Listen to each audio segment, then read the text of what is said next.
because there's some breaking news coming into us about the green wall, the red wall, the whatever wall it is you're having yourself. Will, what have you got for us? Yeah, the big news this morning, Adrian, Mayo have now officially confirmed that their 3 votes are going to no. They've indicated all their delegates will be voting no tomorrow afternoon at Special Congress. So it's been a double blow for the yes side ahead of Proposal B vote tomorrow, with Galway giving all 4 of their assigned votes of their delegates and also their Central Council vote to the no side. And now Mayo have added 3 more to that. So again, that brings the running total on the no's at this stage up to 15. Yes is sitting on 45 after the confirmations that we got from last night. Realistically, that is north of 50 though, because Laois are going to vote yes after the amendments were taken away, so you can give their 3 across to the yes side. 2 of the past presidents we anticipate will be voting yes, given that they've spoken in favour of Proposal B. Sean Kelly was on Off the Ball last week talking about his support for it, and John Horne was saying he was supportive of Proposal B, albeit he was talking about it, a 1-year derogation before bringing it in. So I think you can add their 2 votes to it as well. And all indications, despite the fact it's not official yet, is that Wicklow will be voting yes. They had their meeting last night, still waiting for word to come out of that meeting. But when you add in their couple of votes and the past presidents, yes is going north of 50 at this stage. Dublin haven't declared, but it seems based on the trend that we have from Leinster, that Dublin are very likely to vote yes. Donegal are going to vote no. They just haven't announced it as yet. I was informed last night by some club delegates who were at a meeting earlier this week that the executive have made the decision to vote no. Maybe Shane Hannon knows what Monaghan are going to do, but it would appear that Antrim, Tyrone and Cavan are likely to go no as well. So it's going to be a narrow no in Connacht, a strong no with the exception of Down in Ulster, and then Leinster and Munster look like they're largely going to back the idea of Proposal B coming in from next February. You can see it there on our screens as well. I think Monaghan says no, Shane. Well, yeah, and Darren Hughes is probably someone who has a lot of sway in the Monaghan dressing room. He's been a great servant for Monaghan over the last number of years, and look, he's come out and said that he doesn't agree with this Proposal B, and you can see his argument in terms of, he's pointing out that the 6th place team in Division 1 would fail to progress, which seems a little bit harsh, but I wouldn't necessarily say it's a black sheep incident. There's a lot of people who have that concern, and John Horan's idea to maybe hold off a year if this does pass and kind of, I guess, crease out any kinks in the armour, it could be a wise move. But look, Darren Hughes has had a conversation with Tom Parsons. He's not just going against the GPA completely. He's allayed his concerns to him and said it. But certainly that if Darren Hughes' take is anything to go by, it seems like a no in Monaghan as well. Yeah, 3 votes there. I have to say, and I made this point when I was here last week, I'm so disheartened by the likes of Fermanagh, Derry, Antrim, Cavan. Like, why are these counties voting against this thing? It just makes no sense. There should be a groundswell of opinion for those teams that exist beyond the top 5 or 6 teams in the country that are absolutely nailed on. Yes, it's for you that this thing should be happening, and I'm so disheartened by it, and I'm delighted to see Down breaking from the mould in Ulster, and they're definitely on the green side. One of the things, Will, is that all these free votes will mean that we're going to get to the vote tomorrow and we're not actually going to know. We'll have some sort of a steer from the work that you've done. Colin Keys is his green wall done at the end of this morning, and all the papers are going that direction too, but we'll have some sort of a sense, but we won't know because of all these free votes. Yeah, that's the thing. And some of these free votes are genuinely up for grabs. Like Laois, I've had to include in the blue column for a free vote, even though it's quite clear that they had conditions which were set at their meeting earlier this week. Those conditions have been met to support Proposal B.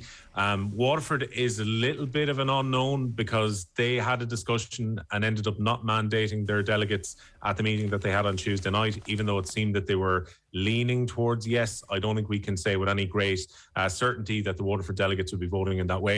And you wouldn't rule out that maybe there might be a mixed vote there, that some delegates might vote one way and some might vote another. Similarly, we've had no real indication from Kerry where their votes are going to go. You've got 4 there plus the Central Council vote from Kerry, which is quite a few. It's substantial when it comes around to the discussion on the floor. I think it's significant when it comes to the discussion on the floor as well, Adrian, that Clare announced their special Congress delegates last night, and Colm Collins, their manager, who's been a fairly strong advocate of Proposal B, is going as one of their delegates. So I would be thinking that he is going with the intention to speak on the floor to probably try and convince some of the delegates at the very last minute who may well be thinking before the vote takes place at lunchtime tomorrow.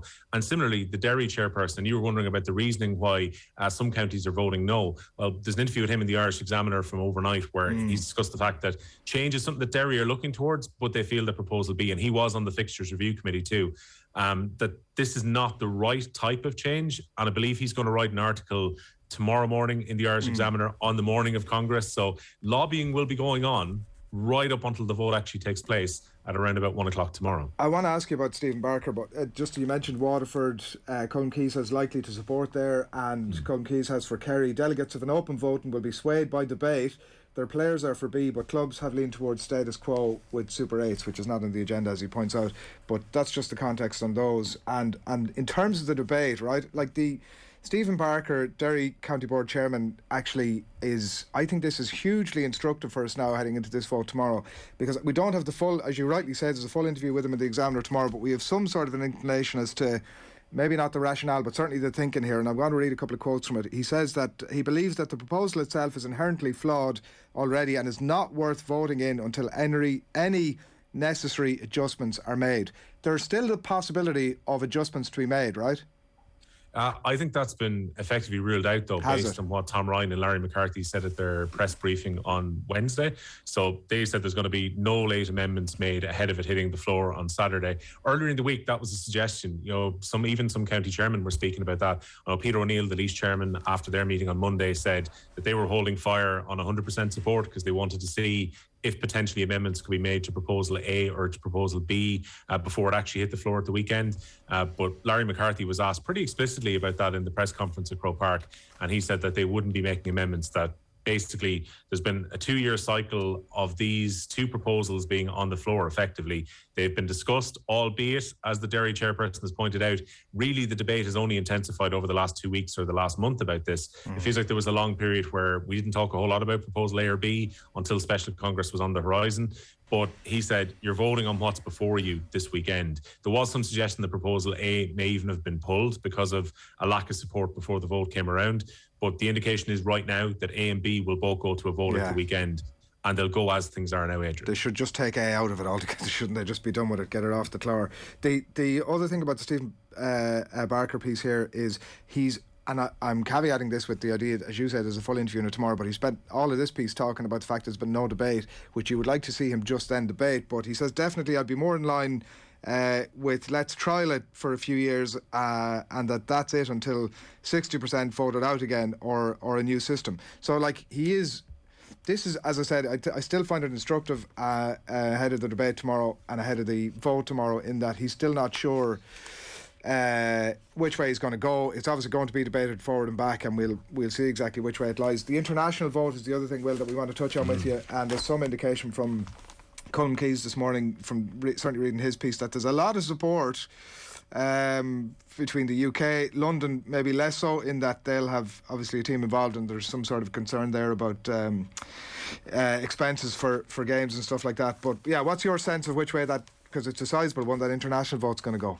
Yeah, firstly, it's hugely sizable. When you take the international bodies and the UK votes into account, they've got more of a say than Ulster, Connacht and Munster combined. So while we've been very much focusing, understandably, on what's been happening at county meetings over the last week or so, the overseas vote is so significant, and it's so hard to read because for the best part, the overseas bodies don't have a direct interest in the fight because they won't be playing in the All-Ireland Senior Football Championship.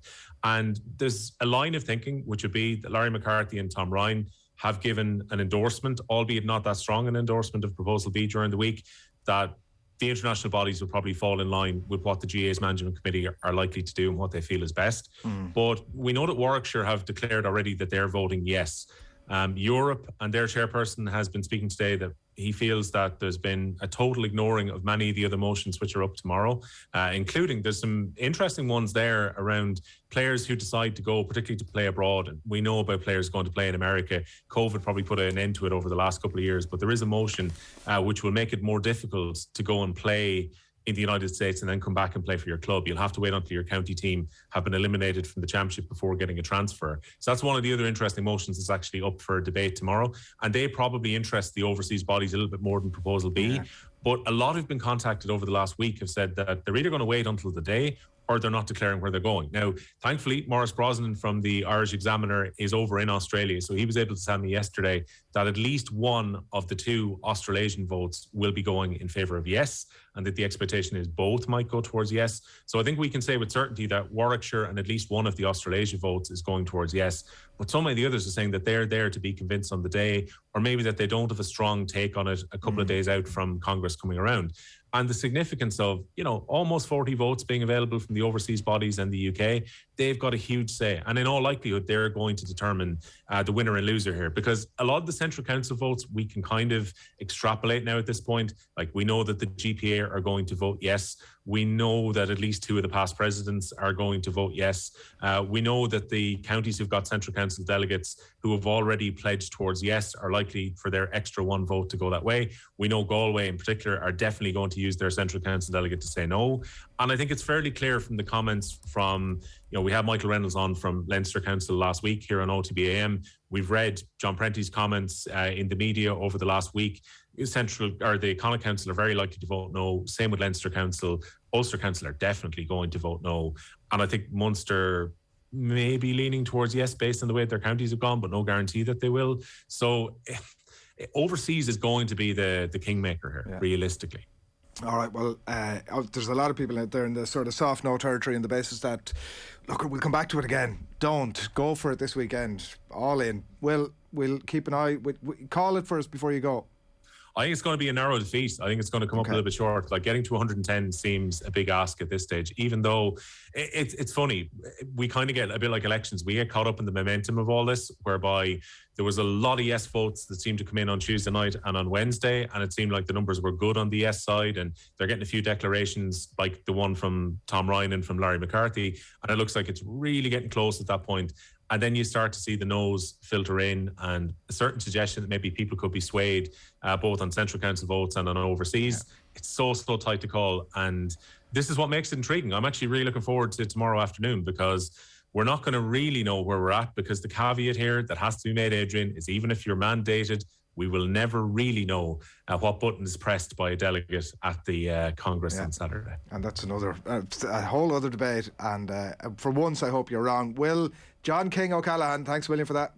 Cheers, lads. Good man. We'll keep a close eye on events.